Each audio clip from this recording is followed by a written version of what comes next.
à toutes et à tous et bienvenue sur l'Économiste TV. Au sommaire aujourd'hui, réforme du commerce mondial, industrialisation du Bénin, initiative togolaise pour mieux connaître et gérer le territoire. La manchette de l'Économiste du Bénin ce mardi 10 mars 2026 porte sur les discussions autour de la réforme du commerce mondial.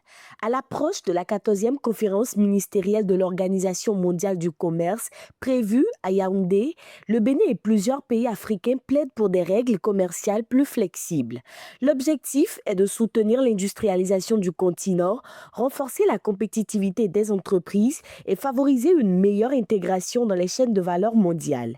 L'Afrique souhaite notamment davantage de marge dans l'utilisation des subventions et des politiques de soutien à la production locale afin de transformer ses matières premières et réduire sa dépendance aux marchés extérieurs. Dans ces colonnes, l'économiste du Bénin aborde les perspectives de l'industrialisation nationale. Dans une tribune, l'expert Arsène Fadot souligne que les zones économiques spéciales, notamment la GDIZ, constituent un levier central pour l'industrialisation du Bénin. Il insiste sur la nécessité d'associer innovation technologique, intelligence artificielle et financement structuré afin de renforcer la performance industrielle et l'impact social des investissements. L'auteur recommande également de mobiliser davantage de capitaux locaux, de développer la sous-traitance nationale et d'adapter la formation professionnelle aux besoins des industries pour assurer une croissance durable et inclusive.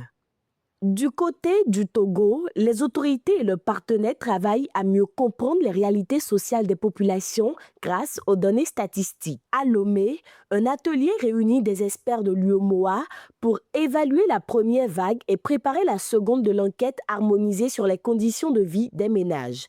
Cette étude vise à collecter des données sur la santé, l'éducation, l'emploi et l'accès aux services sociaux afin d'orienter les politiques publiques. Les résultats de la 3e édition sont attendus au premier semestre 2027. Toujours au Togo, l'économiste du Togo informe sur l'amélioration de la gestion du territoire et la précision des données géographiques.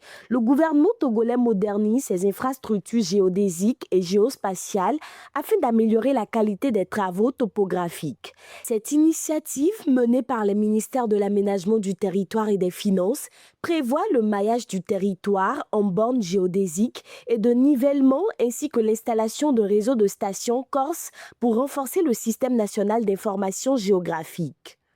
C'est la fin de ce numéro de la revue de presse sur l'Économiste TV. Merci de nous avoir suivis et très bonne journée à vous.